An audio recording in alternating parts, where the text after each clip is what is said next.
नमस्ते। हम इस हमारी बौद्ध दर्शन की इस श्रृंखला के 5वें टॉक के लिए अभी यहाँ शुरुआत करते हैं। हमने इसके पहले जो देखा कि भगवान बुद्ध की जो प्रमुख सत्यता के संबंध में जो सिद्धांत है, प्रतीत्य समुत्पाद का सिद्धांत, वो क्या है और उसकी कुछ स्पष्टता देखने की हमने कोशिश की। इसके बाद हम उसकी जो दो एप्लीकेशंस है, उसके जो दो प्रमुख अ, उपयोग जो है शिक्षा के रूप में किए गए, उसके संबंध में अभी हम चर्चा करते हैं। तो जैसे कि कल हमने देखा, इसके पहले टॉक में हमने देखा कि पहला जो उपयोग है, पहला एप्लीकेशन जो है, वह है 4 आर्य सत्य। मैं दोहराऊंगा पहले कि जो मूल तत्व है प्रतीत्य समुत्पाद का, वो क्या है और ये मूल तत्व यहाँ उसका एप्लीकेशन करके वो कैसे कार्य करता है, उसको हम देखेंगे। मूल तत्व ये है कि ए है इसलिए बी है। जब ए नहीं होता तो बी नहीं होता।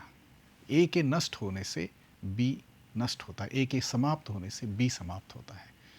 इसका मतलब परिस्थितियां हैं, कंडीशंस है, इसलिए उसकी वजह से कोई उसके कारण नई बात उभर आती है, इमर्ज होती है। जब ये परिस्थितियां नहीं रहती या कंडीशंस नहीं रहती, तब उससे निर्माण हुई, उससे उभरी हुई जो बात है वो समाप्त हो जाती है। ये मूल अस्तित्व का सिद्धांत है, जिसे हम प्रतीत्य समुत्पाद का सिद्धांत कहते हैं। इसी को अभी हम 4 आर्य सत्यों को अप्लाई करते हैं। 4 आर्य सत्य भगवान बुद्ध की अत्यंत केंद्रीय और महत्वपूर्ण शिक्षा है, जो इस मूल तत्व को अपने प्रत्यक्ष जीवन के अनुभव को लगाकर देखने का यह प्रयास है। इस तरह से जब हम अपने जीवन को इस मूल तत्व को लगाकर देखते हैं, तब हमें पता चलता है कि किस तरह से जीवन की सत्यता के हम संपर्क में आते हैं और उसका उपयोग हम अपने मुक्ति के लिए, अपने दुख मुक्ति के लिए कैसे करके ले सकते हैं। तो सबसे पहले है पहला आर्य सत्य है कि दुख का सत्य। दूसरा आर्य सत्य है दुख का मूल, जो अर्थात तृष्णा है। तीसरा आर्य सत्य है कि दुख के इस मूल को समाप्त किया जा सकता है, उससे बाहर निकाला जा सकता है। और तीसरा आर्य सत्य है कि इस तरह से उसे समाप्त करने का, उससे बाहर निकलने का रास्ता है। तो इसलिए ये जो इन चारों आर्य सत्यों में अभी ये किस तरह से ये मूल तत्व कार्य करता है, उसको हम देखते हैं। तो दुख यह हमारा हर एक मनुष्य का प्रथम अनुभव है। हम जो भी करते हैं, जिस तरह से हम जीवन जीते हैं, उसमें यह हमारा ऐसा अनुभव है जिसे हमें किसी तरह से फिलोसॉफिकली डिफाइन करने की ज़रूरत नहीं है। किसी तरह से उसके तरफ जाने के लिए और बहुत कुछ बुद्धि का उपयोग करने की ज़रूरत नहीं है, बल्कि ये सीधा जीवन का अनुभव है, जिसे हम दुख कहते हैं। तो दुख क्या है, इसको अगर देखेंगे तो दुख बुद्ध धर्म में एक विस्तार पूर्वक इस तरह से देखा जाता है। दुख क्या है? सबसे पहले हम जो अपने शरीर की वजह से हम जिस परिस्थितियों में रहते हैं, जिस वातावरण में रहते हैं, उससे हमें जो अनुभव होता है वह दुख।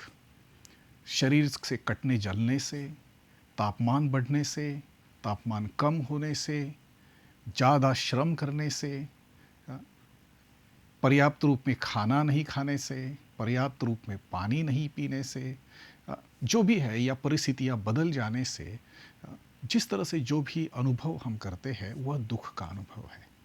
और यह लगा ही रहता है, इससे हम कभी छूटते नहीं हैं, क्योंकि ये वातावरण, ये बाहर की परिस्थितियाँ और शरीर की जो क्रियाएं जो है, हमेशा नित्य रूप से बदलती रहती है और इसका हम अनुभव करते हैं। तो ये जीवन की सत्यता है, ये पहला अनुभव है। दुख दूसरा जो है कि जीवन की और दूसरी वास्तविकता यह है कि जो हम चाहते हैं वो नहीं होता, और जो हम नहीं चाहते हैं वो होता है। अभी केवल ये मेरे साथ होता है, क्योंकि बहुत बार लोग ऐसे सवाल पूछते हैं ये मेरे ही साथ क्यों होता है। वास्तव में सच्चाई ऐसी नहीं है, हर एक के साथ होता है। हम जो सोच के रखते हैं, हम जो चाहते हैं उस तरह से नहीं होती बातें, और जो नहीं चाहते हैं उसी तरह से बातें जो है चलती रहती है। या हम जो चाहते हैं उस तरह से इतनी कम मात्रा में वो बातें होती है कि एक तरह से हम ये याद ही नहीं रख सकते कि हम जितना चाहते हैं, जैसा चाहते हैं, कि कितना वो हमारे तरह से हो रहा है। तीसरा जो दुख का जो अनुभव है वह है बदलाव की वजह से दुख। कोई भी स्थिति, कोई भी परिस्थिति नियमित रूप से नहीं रहती, कोई भी परिस्थिति नित्य नहीं रहती, हर परिस्थिति बदलती रहती है। और जब ये बदलने वाली परिस्थिति है, इससे हमें एक तरह से चिंता, पश्चाताप, एक तरह से जो सुखद परिस्थितियां हैं वह भी समाप्त हो जाती है। जो भी हम साथ में रखना चाहते हैं, जिसके साथ हम हो लेना चाहते हैं, वो ऐसी ही रहे हमें लगता है। लेकिन ये परिवर्तन का सत्य ऐसा है, परिवर्तन की परिस्थिति ऐसी है कि हर चीज़ बदल रही है, और उसकी वजह से हम हर मात्रा में, हर क्षेत्र में, हर स्थिति में जो है इसका अनुभव करते। बदलाव की वजह से जो है हमेशा हम इस दुख का अनुभव करते। हमारे सगे, हमारे करीब के लोग, हमारी जो जिस चहेती परिस्थितियाँ जो है ये नित्य रूप से बदलती है, हम कितना भी उसको पकड़ के रखने की कोशिश करें वो नहीं रहती। तो ये पहला, ये तीसरा स्वरूप है दुख का, बदलाव का दुख। और अंत में जो है एग्जिस्टेंशियल सफरिंग, हमारे अस्तित्व का दुख। अभी यह अस्तित्व का दुख इस तरह का है कि यह शरीर, हम इंद्रियों के माध्यम से कार्य करते हैं। शरीर के लिए आप चाहे जो करें, आँखों के सुख के लिए करें, स्वाद के सुख के लिए करें, शरीर की सुख व्यवस्था के लिए करें, ये जो कुछ भी हम करते हैं, या हम हमें जो चाहिए, हमें जो भी हम मन से हमें जो भी संतोष चाहिए, जो भी समाधान चाहिए, जो बाहर की चीज़ों से लेने की, संसार से हम जो जो भी कोशिशें करते हैं, फिर धन से संपन्न होने की कोशिश करें, उससे सुखी होने की कोशिश करें, बाकी अन्य और भी परिस्थितियों से अपने आप को सुखी करने की कोशिश करें, ये सारी कोशिशें जो है अंततः समाप्त, एक तरह से पूरी तरह से वो सुख नहीं दे सकती। पूरी तरह से हम संतुष्ट नहीं होते कि बस अब हो गया, अब जितना चाहिए था सब मुझे मिल गया, अब किसी चीज़ की ज़रूरत नहीं। इस तरह की स्थिति जो है नहीं आती, चाहे जितना आप इस परिस्थितियों को लो, अपनाओ, अपना बनाओ, और चाहे जितना संग्रह करो, ये हमें अंततः कभी संतोष नहीं देती। हमारा जो खालीपन जो है वो वैसे ही रह जाता है, और ये जो है ये हमारे अस्तित्व का दुख है। और ये दुख की परिभाषा जो है बुद्ध धम्म की है। अर्थात यह मूलतः यह जो अस्तित्व का दुख जो है ये हमारे असमाधान का दुख है। ऐसा नहीं है कि समाधान के, सुख के प्रसंग हमारे जीवन में नहीं आते, खुशियाँ हमारे जीवन में नहीं आती, ऐसा भी नहीं है। लेकिन जो भी खुशियाँ आती है, जो भी समाधान के, संतुष्टि के, संतोष के प्रसंग हमारे जीवन में आते हैं, किसी भी तरह से यह नित्य नहीं रहते, कायम नहीं रहते। अंततः वे चले जाते हैं और हम खाली के खाली ही रह जाते हैं। फिर और ताक में रहते हैं, और फिर अपेक्षाओं में रहते हैं कि कोई हमें आए, कोई और चीज़ हमें मिले, ताकि हम सुख का अनुभव कर सके। और इसलिए ये जो खालीपन भरने की जो बात जो है ये कभी पूरी नहीं होती। तो ये है दुख का सत्य। इस सत्य को सबसे पहले पहचानना जो है ये बात है कि ये अस्तित्व में है। जब तक हम ये नहीं जानते, ये नहीं समझते कि कोई बीमारी में हम हैं, हम बीमार हैं, तब तक हमें कुछ करना चाहिए इसका अंदाज़ नहीं आता है, इसका विचार मन में नहीं आएगा कि इसके लिए कुछ करना ज़रूरी है। अर्थात समस्या है, इस बात को स्वीकार करना जो है ये हमारे लिए ज़रूरी है। और सबसे पहली बात है कि मानवता की मूल समस्या अगर कहीं है, चाहे जितने सुख, चाहे जितना समाधान, सब कुछ हमें प्राप्त हो, अंततः हम खाली के खाली ही रह जाते हैं। यह हमारे अस्तित्व की सच्चाई है। इस बात को अगर हम स्वीकारते हैं, जिसे बुद्ध दुख कहते हैं, तो ये सबसे पहली बात है, ये पहले दुख का सत्य है। दूसरा जो है ये दुख के मूल का सत्य, दुख का कारण है। अभी दुख के कई सारे कारण जो है अलग-अलग देखे जाते हैं। जो भी हम अनुभव करते हैं कभी अन्य लोगों की वजह से, परिस्थितियों की वजह से, और जो भी अनजान शक्तियाँ हैं उनकी वजह से जो है हम ये दुख का अनुभव करते हैं। ऐसे बहुत सारी कल्पनाएँ तो ज़रूर हम करते हैं।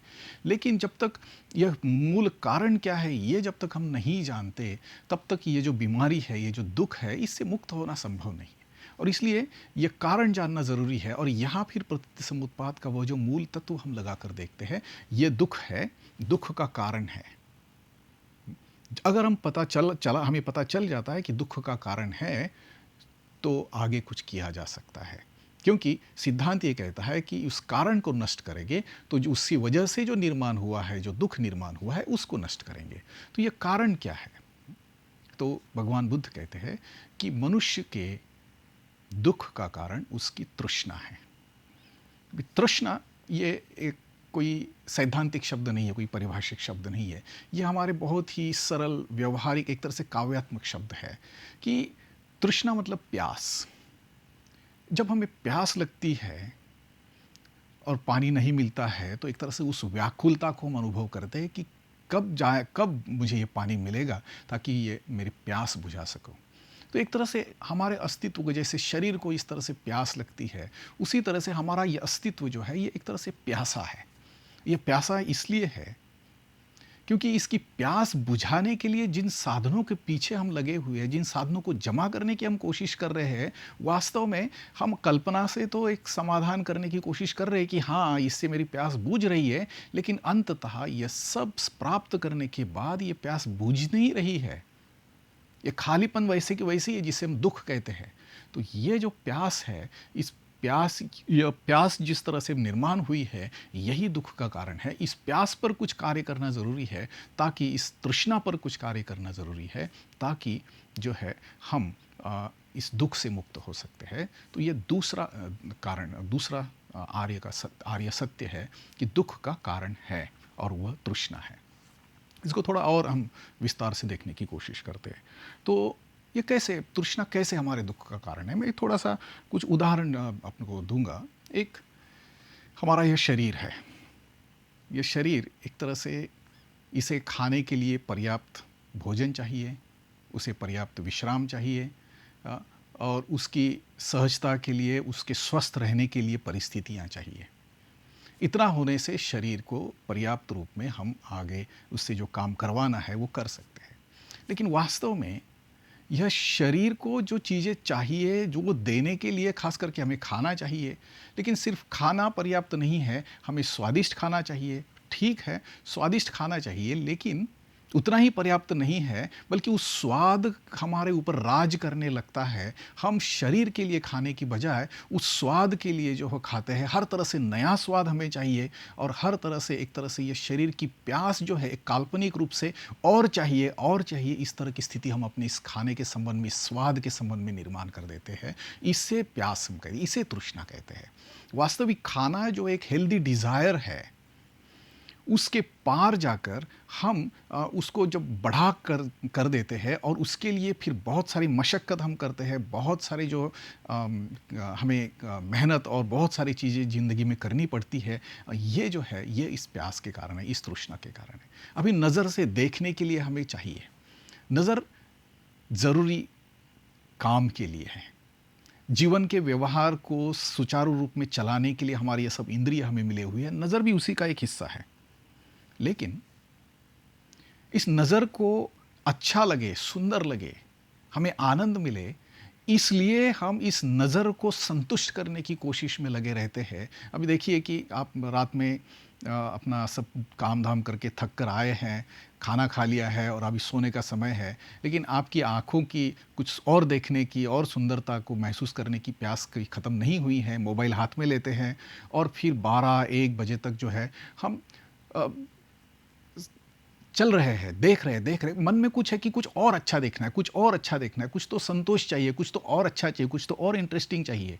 थक जाते हैं, हमें मालूम है हर दिन हम यही कर रहे हैं, अंततः हम सो जाते हैं। वो जो इंटरेस्टिंग चाहिए था, वो और जो चाहिए था, वो नहीं मिला। जो हर दिन देखते हैं वही था, और फिर जो है हम उसी को लेकर नींद में चले जाते हैं, सो जाते हैं। उसमें दुख ये है कि जो पूरी नींद हमें होनी चाहिए तो वो नहीं हुई। शरीर पर उसका बुरा असर होना है, वो होना शुरू हो गया। जिस शरीर के सुख के लिए, सुविधा के लिए, अच्छे के लिए हम जो जीना चाहते हैं, उसी के खिलाफ जो है हमारी ये तृष्णा है, हमारे ऊपर राज करती है, उसी के खिलाफ ये चलती है और हम जो है इस तरह से अपने आप को ही दुख में जा डालते हैं। तो ये जो हमारा अपने इंद्रियों के साथ, अपने शरीर के साथ का ये जो इन्फैचुएशन है, फैसिनेशन है, इस पर किया हुआ जो ये ज़रूरत से ज़्यादा जो प्यार जो है, इसका जो लाड प्यार जो है, जिसके लिए ये शरीर है, उसका उपयोग करने की बजाय ये शरीर का ही मनुष्य गुलाम होता है और उसी की सेवा में लग जाता है।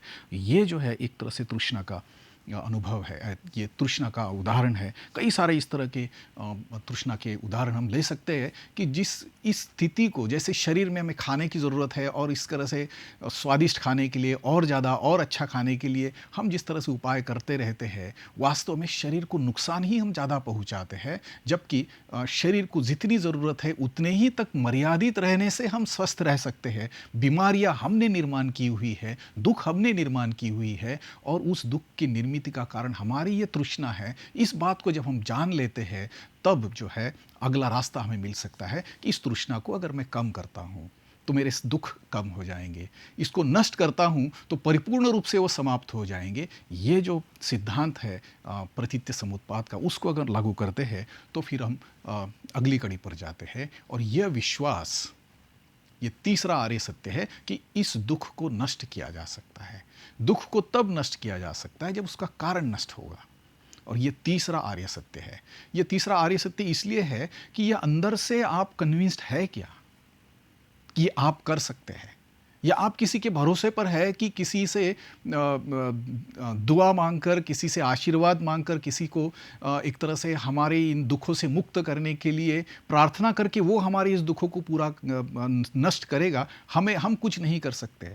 हम स्वयं जो है पूरी तरह से किसी तरह की क्षमता नहीं रखते। इस तरह की बात अगर है तो हम मात्र ताकते रहेंगे, मांगते रहेंगे। हम यह विश्वास अंदर से नहीं निर्माण करेंगे कि हम इसके पार जा सकते हैं। We can go beyond this craving. और यह हमारे हाथ में है। खाना कितना खाना हमारे हाथ में है। शरीर को क्या देना, कि उसकी जो अनुशासन जो है वो हमारे हाथ में है। मात्र इतना ही है कि हम उस पर नियंत्रण कैसा करते हैं, उससे पार जाने की कोशिश कर सकते हैं। जो स्मृति है कि क्या ज़रूरी है, क्या ज़रूरी नहीं है, इसका जो एहसास है वो हम कितना रख सकते हैं, ये हमारे इस तृष्णा के बाहर आने के लिए ये स्वयं के प्रमाण है, स्वयं का अनुशासन है, जिससे हम इससे बाहर निकल सकते हैं। तो ये विश्वास कि हम इससे बाहर निकल सकते हैं, ये तीसरा आर्य सत्य है। और चौथा आर्य सत्य भगवान बुद्ध बताते हैं, और वह है अष्टांग मार्ग का। अष्टांग मार्ग ये दुख का कारण नष्ट करने का मार्ग है। यह तृष्णा को नष्ट करने का मार्ग है। इसमें 8 अंग जो है ये इस तरह से है: सम्यक दृष्टि, परफेक्ट विजन, सम्यक संकल्प, परफेक्ट इमोशन, सम्मा वाणी, परफेक्ट स्पीच, सम्मा कर्मांत, परफेक्ट एक्शन, सम्मा व्यायाम, परफेक्ट लाइवलीहुड, सम्यक आजीविका, परफेक्ट लाइवलीहुड, सम्यक व्यायाम, परफेक्ट एफर्ट्स, सम्यक स्मृति, परफेक्ट अवेयरनेस, एंड सम्यक समाधि, परफेक्ट मेडिटेशन, परफेक्ट समाधि। तो ये जो है, ये एक एक करके अपनी दृष्टि का विकास करना, अपनी कुशल अच्छी भावनाओं का विकास करना, अपनी वाणी का विकास करना, उसमें सुधार करना, अपने कर्म का विकास करना, उचित परिस्थितियों में जीना, अपने मन पर जो है उचित कार्य करना ताकि हम इससे बाहर निकल सके, अपनी स्मृति का अभ्यास करना, स्मृति का विकास करना, सजगता का विकास करना, और मन की उच्च स्थितियों में रहने की कोशिश करना, जिसे हम समाधि कहते हैं। ये 8 ऐसे अंग हैं जिसे आर्य अष्टांगिक मार्ग कहते हैं। ये जो है ये चौथा आर्य सत्य है। तो इसलिए 4 आर्य सत्य मनुष्यता के आशावाद का एक तरह से बहुत ही महत्वपूर्ण ऐसा हिस्सा है। दुख है, बीमारी है, इसको स्वीकार करना, उसका कारण है उसे जानना, जो कारण जानता है वो निश्चित रूप से आश्वस्त हो जाता है कि हाँ, मैं कारण जानता हूँ। और तीसरा जो है कि इस कारण को नष्ट किया जा सकता है, इस विश्वास को निर्माण करना। जब तक ये विश्वास नहीं है कि ये मैं कर सकता हूँ और ये मेरे हाथ में है, तब तक उसके लिए आगे बढ़ना हमारे लिए संभव नहीं है। और ये तीसरा आर्य सत्य और चौथा आर्य सत्य बुद्ध कहते हैं कि ये मार्ग है। इस तृष्णा से मुक्त होने का ये मार्ग है और हर एक मनुष्य ये कर सकता है। और इसलिए ये जो अष्टांगिक मार्ग जो है, ये चार आर्य सत्यों का चौथा विशेष अंग है। ये जो कोर्स जो हमारा है, ये इसी तरह से इन अष्टांगिक मार्ग के आधार पर बना हुआ है। अभी तक हमने जो देखा, ये सम्यक दृष्टि का हिस्सा था। बुद्ध की मूल सिद्धांत को हमने देखा, उस सिद्धांत के पहले एप्लीकेशन को हमने देखा। जो चार आर्य सत्य है, ये बुद्धिस्ट विजन की बात है, सम्यक दृष्टि की बात है। इस बात को देखना, मन से, बुद्धि से इसको समझना, यह सम्यक दृष्टि है। और इसके बाद जो है हम प्रतीत्य समुत्पाद के 12 निदानों का अध्ययन करेंगे। वो भी इस प्रतीत्य समुत्पाद के मूल सिद्धांत की दूसरी एप्लीकेशन है। और ये दोनों एप्लीकेशंस को पहचानना, जानना, तर्क से, बुद्धि से समझना जो है, ये सम्यक दृष्टि है। उसके बाद हम इसको अपने भावना में कैसे उतरना, इसके अपने व्यवहार में कैसे उतरना, इसकी बात करेंगे। तो यहाँ ये समाप्त होता है ये पहला एप्लीकेशन प्रतीत्य समुत्पाद के मूल तत्व का। तो धन्यवाद आपके इसमें सुनने के लिए। यहाँ समाप्त करते हैं।